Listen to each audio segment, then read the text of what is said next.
Hi friends, ഞാൻ Das. Welcome to my YouTube channel. ഇന്ന് സന്തോഷമുള്ളൊരു കാര്യം നിങ്ങളായിട്ട് പങ്കുവയ്ക്കാൻ വേണ്ടിയിട്ടാണ്. അതായത് ഞാനിതിന് മുമ്പ് കോഴികളെ അടവയ്ക്കുന്നതുമായി ബന്ധപ്പെട്ടിട്ടുള്ള A to Z കാര്യങ്ങൾ എന്ന് പറയുന്നൊരു വീഡിയോ ചെയ്തിട്ടുണ്ടായിരുന്നു. ആ വീഡിയോയിൽ ഞാനൊരു രണ്ട് കോഴികളെ അടവയ്ക്കുന്നതായിട്ട് കാണിച്ചിട്ടുണ്ടായിരുന്നു. അപ്പോൾ ആ കോഴികൾ ഇപ്പോൾ വിരിഞ്ഞിറങ്ങിയിട്ടുണ്ട്. അപ്പോൾ വിരിഞ്ഞിറങ്ങുന്നതിൻ്റെ ഒരു വീഡിയോ കാണിക്കണമെന്ന് പറഞ്ഞാൽ അതിൻ്റെ താഴെ ഒരുപാട് മെസ്സേജുകൾ വന്നിട്ടുണ്ടായിരുന്നു. അതേപോലെ തന്നെ പേഴ്സണൽ മെസ്സേജുകൾ വന്നിട്ടുണ്ടായിരുന്നു. അപ്പോൾ അത് നിങ്ങളായിട്ട് കാണിക്കാൻ വേണ്ടിയിട്ടാണ്. അപ്പോൾ വിരിഞ്ഞ് തുടങ്ങിയിട്ടേ ഉള്ളൂ. ആ വിരിഞ്ഞിറങ്ങുന്ന ദൃശ്യങ്ങൾ നിങ്ങളെ കാണിക്കാൻ വേണ്ടിയിട്ടാണ് ഇപ്പോൾ ഈ വീഡിയോ. ഇനി നിങ്ങൾ ഞാൻ നേരത്തെ പറഞ്ഞ വീഡിയോ കണ്ടിട്ടില്ല എന്നുണ്ടെങ്കിൽ, അതായത് നാടൻ കോഴികളെ അടവയ്ക്കുന്നത് ബന്ധപ്പെട്ടിട്ടുള്ള A to Z, അതായത് എന്തൊക്കെ കാര്യങ്ങൾ അതിൽ ഉൾപ്പെടുന്നതെന്ന് വെച്ചാൽ മുട്ടയിടാൻ പ്രായമായിട്ടുള്ള കോഴികളെ തിരിച്ചറിയുന്നത് മുതൽ മുട്ടകൾ തിരഞ്ഞെടുക്കുന്നത് മുതൽ അടവയ്ക്കുന്നത് മുതൽ എല്ലാ കാര്യങ്ങളും ആ വീഡിയോയിൽ ഉൾപ്പെടുത്തിയിട്ടുണ്ട്. അപ്പോൾ അത് നിങ്ങളാരും കണ്ടിട്ടില്ലാത്തവരാണെങ്കിൽ ഇതിൻ്റെ മുകളിൽ ഒരു ഡിസ്ക്രിപ്ഷൻ കാർഡ് രൂപത്തിൽ വരും. അതിൽ കയറി കാണുക. അതേപോലെ തന്നെ വീഡിയോയുടെ ലിങ്ക് ഞാൻ ഡിസ്ക്രിപ്ഷനിൽ കൊടുക്കുകയും ചെയ്യാം. അപ്പോൾ അതും ഒന്ന് കയറി കണ്ടു കഴിഞ്ഞാൽ അടവയ്ക്കുന്നതിന് ബന്ധപ്പെട്ടിട്ടുള്ള എല്ലാ കാര്യങ്ങളും മനസ്സിലാവും. ഇപ്പം ഞാൻ കാണിക്കാൻ പോകുന്നത് വിരിഞ്ഞിറങ്ങിയിട്ടുള്ളൊരു വീഡിയോ ആണ്. പിന്നെ അതുപോലെ നിങ്ങൾ ആദ്യമായിട്ടാണ് എൻ്റെ വീഡിയോ കാണുന്നതെങ്കിൽ ചാനൽ സബ്സ്ക്രൈബ് ചെയ്യണം. അതോടൊപ്പം തന്നെ തൊട്ടടുത്തുള്ള ബെല്ലൈക്കണും കൂടി എനേബിൾ ചെയ്യുമ്പോൾ ഞാൻ അപ്ലോഡ് ചെയ്തിട്ടുള്ള എല്ലാ വീഡിയോകളും നിങ്ങൾക്ക് നോട്ടിഫിക്കേഷനായിട്ട് ലഭിക്കുന്നതാണ്.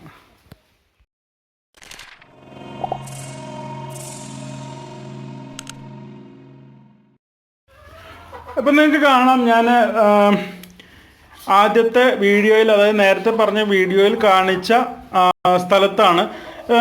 ഇവിടെ രണ്ട് കോഴികളെ അടവയ്ക്കുന്നതായിട്ടാണ് ഞാൻ കാണിച്ചിരുന്നത്. ഇപ്പോൾ ഈ കാണുന്ന കോഴിയും അതുപോലെ തന്നെ തൊട്ടിപ്പുറത്ത് ഈ കാണുന്ന സ്ഥലത്ത് ഒരു കന്നിപ്പെട്ട, അതായത് ആദ്യമായിട്ട് മുട്ടയിട്ട് അട ലക്ഷണങ്ങൾ കാണിച്ച ഒരു കോഴിയാണ് വെച്ചിരുന്നത്. പക്ഷെ നിർഭാഗ്യവശാൽ ആ കോഴി അട ഇരുന്നില്ല. 3 ദിവസം ഞാനത് ആ വീഡിയോയിൽ പറഞ്ഞ പോലെയൊക്കെ ചെയ്തിട്ടും ആ കോഴി ഇരിക്കുന്നുണ്ടായിരുന്നില്ല, എണീച്ചു പോവുകയാണ് ചെയ്തത്. അപ്പോൾ ഞാൻ ആ കോഴിയെ ഫ്രീ ആക്കി വിട്ടു. അതിൻ്റെ മുട്ടകൾ എടുത്തിട്ട് പകുതി ഈ കോഴിക്കും ബാക്കി പകുതി എടുത്തിട്ട് ഞാൻ ഇൻക്യുബേറ്ററിലും കൊണ്ടുവയ്ക്കുകയാണ് ചെയ്തത്. അപ്പോൾ ഇതിൽ ഞാൻ കാണിച്ചു തരാം. ഇപ്പോൾ ഈ കോഴി ഇതിപ്പോൾ ഇന്ന് രാവിലെ മുതൽ വിരിഞ്ഞു തുടങ്ങിയതാണ്. ഇതിപ്പോൾ ഞാൻ നേരത്തെ നോക്കിയപ്പോൾ ഒരു 4 മുട്ടയാണ് വിരിഞ്ഞിരുന്നത്. അപ്പോൾ അതിൻ്റെ തോട് ഇങ്ങോട്ട് എടുത്തിട്ടുണ്ട്. ഇപ്പോൾ കൂടുതൽ വിരിഞ്ഞിട്ടുണ്ടാവും. നമുക്ക് നോക്കാം എത്ര എണ്ണം വിരിഞ്ഞിട്ടുണ്ടെന്ന് നോക്കാം. കരിങ്കോഴിയുടെ മുട്ടയാണ് വെച്ചിരുന്നത് കേട്ടോ. ഇപ്പോൾ കൂടുതൽ എണ്ണങ്ങൾ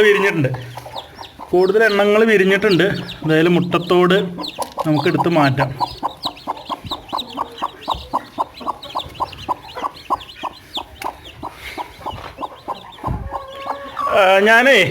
ഇതിങ്ങനെ കോഴിയെ ഇങ്ങനെ എടുക്കുമ്പോൾ ഒരു സുഹൃത്ത്, നമ്മുടെ സബ്സ്ക്രൈബർ പറഞ്ഞിരുന്നു, പാവം കോഴിയാണല്ലോ, കൊത്തുന്നൊന്നും ഇല്ലല്ലോ എന്ന്. ഇതൊക്കെ നമ്മൾ ഇവിടെ തന്നെ വിരിഞ്ഞിറങ്ങുന്ന കോഴികളാണ്. അപ്പോൾ ചെറിയ കുഞ്ഞുങ്ങൾ മുതൽ നമ്മൾ പരിചയമുള്ള കോഴിയാണ്. അപ്പോൾ അതുകൊണ്ടാണ് നമ്മൾ ഇതിനെ പിടിക്കാനൊക്കെ പോകുമ്പോൾ കൊത്തൊന്നും ചെയ്യാത്തത്. ഇപ്പോൾ ഇത് ഇനിയുണ്ട് വിരിയാൻ കേട്ടോ. ഇപ്പോൾ കുറച്ച് എത്ര എണ്ണാൻ പറ്റിയില്ല. അപ്പോഴേക്ക് കോഴി അങ്ങോട്ട് തന്നെ കയറിയിരുന്നു. ഈ കോഴി എന്ന് പറഞ്ഞാൽ നന്നായിട്ട് കുഞ്ഞുങ്ങളെ നോക്കുന്ന കോഴിയാണ് കേട്ടോ. വളരെ നന്നായിട്ട് കുഞ്ഞുങ്ങളെ നോക്കും. ഇപ്പോൾ എന്തെങ്കിലും പരുന്തോ കാക്കയോ എന്തെങ്കിലും കുഞ്ഞുങ്ങളെ പിടിക്കാൻ വരികയാണ്, പുറത്ത് വിട്ടു നടക്കുന്ന സമയത്തെങ്കിൽ കുഞ്ഞുങ്ങളെ നന്നായിട്ട് സംരക്ഷിക്കുന്ന കോഴിയാണ്. ഇപ്പോൾ എത്ര എണ്ണം വിരിഞ്ഞിട്ടുണ്ട് നോട്ടെ.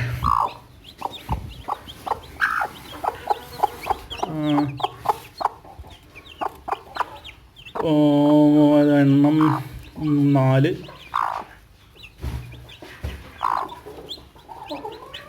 9 വിരിഞ്ഞിട്ടുണ്ട്. പിന്നെ മറ്റേ കോഴിയുടെ മുട്ട എടുത്ത് വെച്ചാണ് വിരിയാനുള്ളത് തോന്നുന്നുണ്ട് എനിക്ക്. ഒരു 5-6 മുട്ട വിരിയാനുണ്ട്. അപ്പോൾ അതും കൂടെ വിരിഞ്ഞ് ഒരുമിച്ച് നമുക്ക് ഇതിനെ പുറത്തേക്ക് വിടാം. ഇപ്പോൾ ഇത് നിങ്ങളെ കാണിക്കാൻ വേണ്ടിയിട്ടാണ് ഇപ്പോൾ ഈ വീഡിയോ ചെയ്തത് കേട്ടോ. ഇതിങ്ങനെ വിരിഞ്ഞിറങ്ങുന്നതേ ആളുകൾക്ക് ഭയങ്കര സന്തോഷമുള്ള കാര്യമാണ്. ഇതേപോലെ മുട്ട വിരിഞ്ഞ് വരുന്നതും വിരിഞ്ഞിറങ്ങിയ കുഞ്ഞുങ്ങളെ കാണുന്നതൊക്കെ ആളുകൾക്ക് നല്ല സന്തോഷമുള്ള കാര്യമാണ്. അപ്പോൾ ഒരുപാട് പേര് എന്നോട് ചോദിക്കാറുണ്ട്, വിരിഞ്ഞിറങ്ങിയ കുഞ്ഞുങ്ങളെ കാണിക്കണം, തള്ളക്കോഴിയെ കാണിക്കണം എന്നുള്ളത് ഒരുപാട് പേര് എന്നോട് ചോദിക്കാറുണ്ട്. അപ്പോൾ അതുകൊണ്ടാണ് ഞാനിപ്പോൾ ഈ വീഡിയോ ചെയ്തത്. ഒക്കെ കരിങ്കോഴി കുഞ്ഞുങ്ങളാണ് കേട്ടോ. അമ്മക്കോഴിയും കുഞ്ഞുങ്ങളും.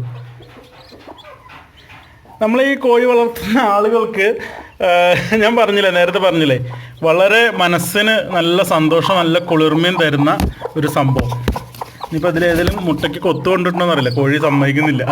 കോഴി കുഞ്ഞുങ്ങളുടെ അടുത്തേക്ക് തന്നെ ഓടിപ്പോവാണ്. ബാക്കിയുള്ള മുട്ടകൾക്ക് ഒത്തുകൊണ്ടിട്ടുണ്ടോയെന്ന് അറിയില്ല. ഇതാണോ കരിങ്കോഴിയുടെ മുട്ട അറിയാൻ വേണ്ടിയിട്ട് കേന്ന് എഴുതിയിരിക്കുന്നതാണ്. ഞാനത് മറ്റേ വീഡിയോയിൽ അതിനെ പറ്റി പറഞ്ഞിട്ടുണ്ടായിരുന്നു.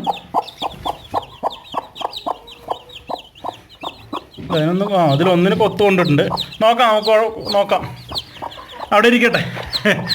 ഓക്കെ, അപ്പോൾ ഇത് ഈ ഒരു സുന്ദരമായ കാഴ്ച അല്ലെങ്കിൽ മനസ്സിന് കുളിർമ നൽകുന്ന കാഴ്ച നിങ്ങളായിട്ട് പങ്കുവയ്ക്കാൻ വേണ്ടിയിട്ടാണ് ഞാനിപ്പോൾ ഈ വീഡിയോ ചെയ്തത്. ഓക്കെ, മറ്റൊരു വീഡിയോ ആയിട്ട് വീണ്ടും വരാം.